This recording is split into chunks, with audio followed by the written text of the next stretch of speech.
April থেকে শুরু হচ্ছে কিন্তু ফার্স্ট সামেটিভ পরীক্ষা। পশ্চিমবঙ্গের প্রত্যেকটি স্কুলে কিন্তু প্রথম সামেটিভ পরীক্ষায় ফিজিক্যাল সায়েন্সের যে চ্যাপ্টার গুলো রয়েছে আমরা একটুখানি তোমাদের বলছি মিলিয়ে নাও, কারণ কম বেশি হতে পারে। তার কারণ সব স্কুলে তো সমান সিলেবাস নয়, তার কারণ স্কুলে তো পণ্ডিতরা থাকে, তো তারা নিজেরা আবার কি করে সিলেবাস বানায়। বাট পশ্চিমবঙ্গ মধ্যশিক্ষা পর্ষদের ফার্স্ট সামেটিভে যে সিলেবাস রয়েছে সেটা হচ্ছে তোমাদের first chapter concern about our environment, next হচ্ছে দ্য বিহেভিয়ার অফ গ্যাস, এমনকি তোমাদের লাইটের চ্যাপ্টারটা রয়েছে অর্থাৎ আলো, আর তার সাথে তোমাদের কিন্তু রয়েছে আয়নীয় সমযোজী যৌগ, আর তার সাথে কি রয়েছে পর্যায় সারণী পিরিয়ডিক টেবিল এবং মৌলের ধর্মের পর্যাবৃত্ততা। 8.1 8.2 ওদিক থেকে আলোক চ্যাপ্টার, আর পরিবেশের জন্য ভাবনা গ্যাসের আচরণ। ব্যাস মাত্র এই কটা চ্যাপ্টার 40 নম্বর। 40-এর 40 হাতের মুঠোতে, 40-এর 40 হাতের মুঠোতে। শুধু লিখে আসতে হবে, কনসেপ্ট গ্রো করতে হবে, মারাত্মক হারের চেষ্টা করতে হবে যাতে কোনো প্রশ্ন তোমরা পরীক্ষায় ছেড়ে না আসো। চলো কথা না বলে রিভিশন শুরু করছি। আবারও বলছি, কোয়েশ্চেন অ্যান্সার টোটালি সাজেশন, এটা কিন্তু ফার্স্ট সামেটিভ সাজেশন। এই প্রশ্ন উত্তরগুলো রেডি করো, এখান থেকে কিন্তু পরীক্ষায় দিয়ে দেবে। তাহলে চলো রিভিশনটা শুরু করি, আর সাজেশন একবারে দেখে নিই, উত্তর কিন্তু একসাথে বলে দেবো, সবাই উত্তর দেবে, খাতা পেন নিয়ে অবশ্যই রাখবে। চলো শুরু করি। কোন কালি নেবো? তোদের পছন্দের কালি বল, পিঙ্ক কালার। চল। আজকের প্রথম প্রশ্ন, প্রদত্ত কোনটি জীবাশ্ম জ্বালানি নয়? পরিবেশের জন্য ভাবনা শুরু করেছি কিন্তু। তাহলে প্রদত্ত কোনটি জীবাশ্ম জ্বালানি নয়, কোনটা হবে রে? একদম সঠিক উত্তর, গোবর গ্যাস। ভালো উত্তর। চলো 2 নাম্বার, সবাই চেষ্টা করবে। গ্রিন হাউস গ্যাস হিসেবে পৃথিবীর উষ্ণতা বৃদ্ধির জন্য একদম CO2 আছে অপশনে, বাহ CO2 খুব সুন্দর। 3 নাম্বার, সৌর বিকিরণের যে রশ্মি গ্রিন হাউস এফেক্টের জন্য, আহা লাভলি লাভলি, অবরোহিত রশ্মি। চলো পরের প্রশ্ন, প্রদত্ত কোনটি ওজোন স্তরকে ক্ষয় করে না? CO2 প্রধান গ্রিন হাউস গ্যাস, কিন্তু ওজোন স্তরকে কি করে না? আরে কি করে না? চল পরের প্রশ্ন, প্রতি কিলোমিটার উচ্চতা বৃদ্ধিতে বায়ুর উষ্ণতা কি হয়? একদম 6.5 ডিগ্রি সেন্টিগ্রেড করে কমে। চলো চলো চলো, প্রদত্ত কোন গ্যাসটি ওজোন স্তরে ওজন ক্ষয় সহায়তা করে? একদম CFC হয়ে যাচ্ছে সঠিক উত্তর। চলো, বৈপরীত্য উত্তাপ লক্ষ্য করা যায়, একদম ভুল উত্তর, কিন্তু স্ট্র্যাটোস্ফিয়ার হয়ে যাবে সঠিক উত্তর। বৈপরীত্য উত্তাপ লক্ষ্য করা যায় কোন স্তরে? স্ট্র্যাটোস্ফিয়ার। Very good. চলো, জীবাশ্ম জ্বালানিগুলির মধ্যে কোনটি পরিবেশ দূষণ সর্বনিম্ন? ভালোভাবে বোঝো, জীবাশ্ম জ্বালানিগুলির মধ্যে কোনটিতে পরিবেশ দূষণ সর্বনিম্ন? তাহলে উত্তর হয়ে যাচ্ছে প্রাকৃতিক গ্যাস। কি হয়ে যাচ্ছে? না পারলে বলবে না, তাহলে ভুল বলার প্রয়োজন নেই, ঠিক আছে?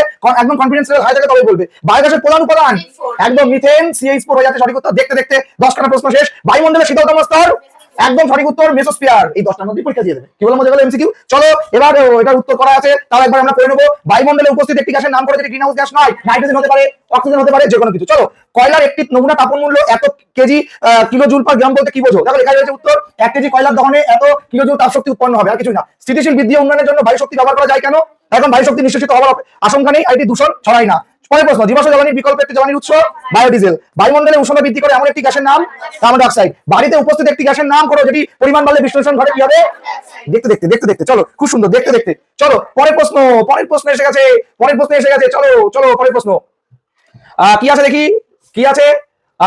7 নাম্বার, একটি শক্তি উৎসের নাম লেখো, যেটি স্থিতিশীল বৃদ্ধি ও উন্নয়নের জন্য ব্যবহার করা হয়। বায়ু শক্তি, জল ওয়াটার শক্তি হতে পারে এগুলো। চলো, এসআইতে তাপন মূল্যের একক কিলো জুল পার, বাহ। পরের প্রশ্ন, রিভিশন হয়ে যাচ্ছে না একবারে। কাঠ, কয়লা, পেট্রোল, ইথানলের মধ্যে কোনটি জীবাশ্ম জ্বালানি? পেট্রোল, এটা পরীক্ষায় আসবে। ফায়ারি আইস এর রাসায়নিক নাম methane hydrate, 4CH4 3H2। CBM এর পুরো নাম কোলবেড মিথেন। আমরা কোলবেড কি? কোলবেড মিথেন, কি বললাম? চল, CFC এর পুরো নাম। এবার দেখ তোদের 2 নম্বরের প্রশ্ন কি কি আসতে পারে। স্থিতিশীল উন্নয়নের ধারণা কাকে বলে তুই জানিস? স্থিতিশীল উন্নয়ন হলো এমন একটি উন্নয়ন প্রক্রিয়া যা বর্তমান প্রজন্মের চাহিদা মেটানোর পাশাপাশি ভবিষ্যৎ প্রজন্মের চাহিদা পূরণের ক্ষমতাকে অক্ষুণ্ণ রাখে, অর্থাৎ পরিবেশগত ভারসাম্য রক্ষা করে এবং প্রাকৃতিক সম্পদ সংরক্ষণ করে এবং অর্থনৈতিক এবং সামাজিক ন্যায্যতা নিশ্চিত করে একটি সুস্থ ও সমৃদ্ধ ভবিষ্যৎ গড়ে তোলে। এর মূল ভিত্তি হলো পরিবেশ, অর্থনীতি, সমাজ, এই 3টি স্তম্ভের মধ্যে ভারসাম্য স্থাপন করা। দারুণ, মনে হয় না বই এরকম উত্তর থাকে। চলো, স্থিতিশীল উন্নয়নের শর্তগুলো কি কি দেখো, আমরা এখানে কতগুলো শর্ত লিখে রেখেছি, 6টা।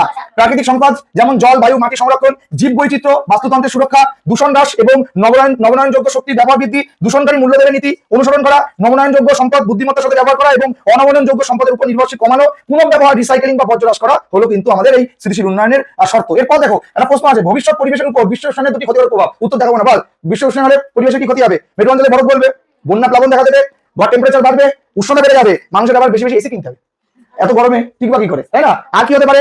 সানস্ট্রোক হতে পারে, সানবার্ন হতে পারে, তাই না? অগ্নিদগ্ধ যেটা হতে পারে। চলো দেখি স্লাইডে যাই, উত্তর কি লেখা রয়েছে দেখি।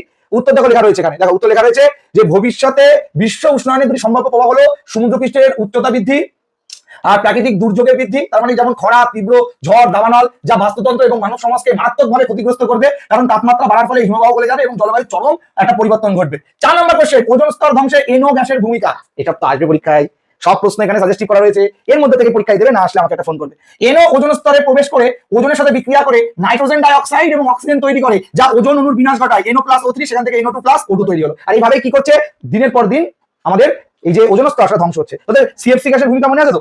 ওজোন স্তর ধ্বংসে মনে পড়ে CFC গ্যাসের ভূমিকা, সেই CFCl3 মনে পড়ে তো?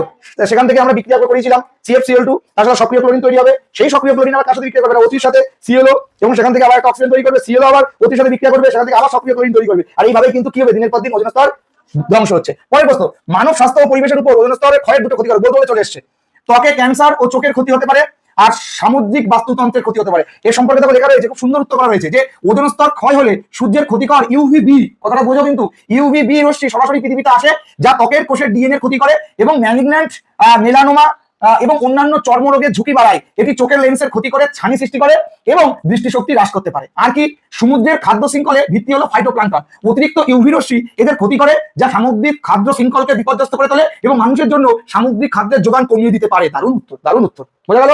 চলো পরের প্রশ্ন, বিশ্ব উষ্ণায়ন কাকে বলে? দেখছো যা যা প্রশ্ন আলোচনা করছি পরীক্ষা হলে বসে মনে পড়বে। বিশ্ব উষ্ণায়ন বা গ্লোবাল ওয়ার্মিং লেখা আছে কি? গ্লোবাল ওয়ার্মিং বলতে বোঝায় পৃথিবীর গড় বায়ুমণ্ডলীয় এবং সমুদ্রপৃষ্ঠের তাপমাত্রা দীর্ঘমেয়াদী ও ক্রমবর্ধমান বৃদ্ধিকে বোঝায়, যা মূলত মানব সৃষ্ট গ্রিনহাউস গ্যাস নির্গমনের ফলে বায়ুমণ্ডলের তাপ আটকে থাকার কারণে ঘটে। ফলে জলবায়ু পরিবর্তন, মেরু অঞ্চলে বরফ গলে যায়, সমুদ্রপৃষ্ঠের উচ্চতা বৃদ্ধির মতো গুরুতর প্রভাব দেখা যায় কিন্তু এই বিশ্ব উষ্ণায়নের ফলে। নেক্সট, স্থিতিশীল বৃদ্ধি ও উন্নয়নের জন্য বায়ু শক্তি ব্যবহার করা যায় কেন? আর কি বলবো, পরিবেশ বান্ধব, অতি সহজে বায়ু শেষ হবে না, আর এটা পরিবেশকে ক্ষতি করছে না, তো তোমরা জানো তো, বা এটা সম্পূর্ণ একদম ফ্রেন্ডলি, আমাদের ইকো ফ্রেন্ডলি কিন্তু একদম। তার জন্য আমরা কি করবো, স্থিতিশীল বৃদ্ধি এবং উন্নয়নের জন্য বায়ু শক্তিকে ব্যবহার করবো। চলো দেখি পরে এই চ্যাপ্টার থেকে কি আছে। ওই দেখতে দেখতে গ্যাসের আতরে নুকি মারছে, ওরে গ্যাসের আতরে নুকি মারছে। চলো আরেকটা প্রশ্ন, জ্বালানি তাপন মূল্য বলতে কি বোঝায়? দারুণ প্রশ্ন, কেউ পারবে? জ্বালানি তাপন মূল্য, আরে উত্তরটা আমি লিখে রেখেছি তোদের জন্য সুন্দর করে, যাতে তোদের খুঁজতে না হয়। তার কারণ আরে ইউটিউবে সবাই কি করবে, প্রশ্ন দিয়ে চলে যাবে, উত্তর দেবে না কেউ। উত্তর তোদেরকে খুঁজে মরতে হবে, খুঁজতে খুঁজতে উত্তর পাবি না, পরীক্ষা ঘন্টা বেরিয়ে যাবে। আমি তোদের জন্য রেডি করে দিয়েছি, আর কি করবো বল, এরপরে তোদের জন্য ভাই খাবারও পাঠাবো। জ্বালানি তাপন মূল্য বলতে বোঝায় যখন এক একক পরিমাণ, যেমন 1 কেজি লেখা রয়েছে, জ্বালানি সম্পূর্ণরূপে পুড়ে বা দহন হলে শক্তি উৎপন্ন করে, তখন যে পরিমাণ তাপ নির্গত হয় এটি জ্বালানি শক্তির ঘনত্বের পরিমাণ বাড়ে এবং এর একক হলো মেগাজুল প্রতি কেজি বা কিলো ক্যালোরি প্রতি কেজি। জ্বালানি তাপন মূল্য যত বেশি, তা থেকে তত বেশি শক্তি পাওয়া যায়। ক্লিয়ার হলো? দারুণ অ্যান্সার। কিন্তু বইয়ের অ্যান্সার না, মানে বইয়ের মতো এরকম ভাষা না, এগুলো একটু অন্যরকম ভাবে আমরা তৈরি করে রেখেছি তোদের জন্য। কোন গ্যাসকে মিষ্টি গ্যাস বলা হয় এবং কেন? পারবো এটা? দেখ কি বলেছে, সালফাইড গ্যাস থাকে না, যা অন্যান্য টক গ্যাস এর প্রচুর পরিমাণে থাকে। ও এখানে একটা কথা নেই, কোন গ্যাসকে মিষ্টি গ্যাস বলা হয়, কথাটা এখানে বাদ আছে। কি বলতো হবে, কয়লা খনির মিথেন, যেটাকে আমরা বলছি সুইট গ্যাস। তার কারণ এতে বিষাক্ত দুর্গন্ধযুক্ত হাইড্রোজেন সালফাইড গ্যাস থাকে না, এবং অন্যান্য টক গ্যাস প্রচুর পরিমাণে থাকে। এর ফলে ওই গ্যাসকে পরিশোধন বা পরিবহন করা সহজ, নিরাপদ, এবং এটি পাইপলাইনের সরঞ্জামগুলো কোনো ক্ষতি করে না, তাই একে মিষ্টি বা ভালো মানের গ্যাস হিসেবে গণ্য করা হয়। তাহলে মিষ্টি গ্যাস কাকে বলা হয়? কয়লা খনির মিথেনকে। কথাটা কিন্তু এখানে অ্যাড নেই। চলো পরের প্রশ্ন, পাওয়ার অ্যালকোহল কি এর ব্যবহার? হাইলাইট করা রয়েছে, পাওয়ার অ্যালকোহল হলো মূলত পেট্রোল ইথানলের একটি মিশ্রণ, যেখানে সাধারণত 80% পেট্রোল ও 20% ইথানল থাকে। চোখে দেখতে প্রবলেম হচ্ছে, জায়গাটা কালো কালো ভালো হতো। আর অভ্যন্তরীণ দহন ইঞ্জিন চালানোর জন্য এটি ব্যবহার করা হয় এবং জ্বালানি হিসাবে এটি ব্যবহার করা হয়। এর অক্টেন নাম্বার বাড়ে, দূষণ কমায়, পেট্রোল ও গ্যাসোলিনের বিকল্প জ্বালানি হিসাবে কিন্তু এটা ব্যবহার করা যায়। লাস্ট প্রশ্ন, জীবাশ্ম জ্বালানি সংরক্ষণের প্রয়োজনীয়তা, এগুলোর মধ্যে অবশ্যই আসবে। জীবাশ্ম জ্বালানি সংরক্ষণের প্রধান কারণগুলি হলো এটি সীমিত ও অনবনায়নযোগ্য শক্তি সম্পদ, যা পরিবেশ দূষণ ও মানব স্বাস্থ্যের ক্ষতি করে, তাই পরিবেশ রক্ষা, শক্তি নিরাপদ নিশ্চিত করে এবং অর্থনৈতিক স্থিতিশীল বজায় রাখা এবং ভবিষ্যৎ প্রজন্মের জন্য জ্বালানি নিশ্চিত করা সংরক্ষণ অপরিহার্য, যা নবনায়নযোগ্য শক্তি ব্যবহারকে বাড়াতে সাহায্য করে। জীবাশ্ম জ্বালানি কিন্তু অবশ্যই সংরক্ষণ করতে হবে, বা জীবাশ্ম জ্বালানি থেকে কিন্তু CO2 তৈরি হয়, পরিবেশ দূষণ কিন্তু করে। মনে রাখবে যে জীবাশ্ম জ্বালানি দহনে কোন গ্যাস বেশি তৈরি হয়? উত্তর কি হবে? কার্বন ডাই অক্সাইড বেশি তৈরি হয়। প্রথম চ্যাপ্টার ক্লিয়ার, প্রথম চ্যাপ্টার থেকে জাস্ট এইগুলো সাজেশন, এইগুলো করলেই হয়ে যাচ্ছে প্রথম চ্যাপ্টার। চলো সেকেন্ড চ্যাপ্টার, গ্যাসের আচরণ থেকে দেখছি উকি মারছে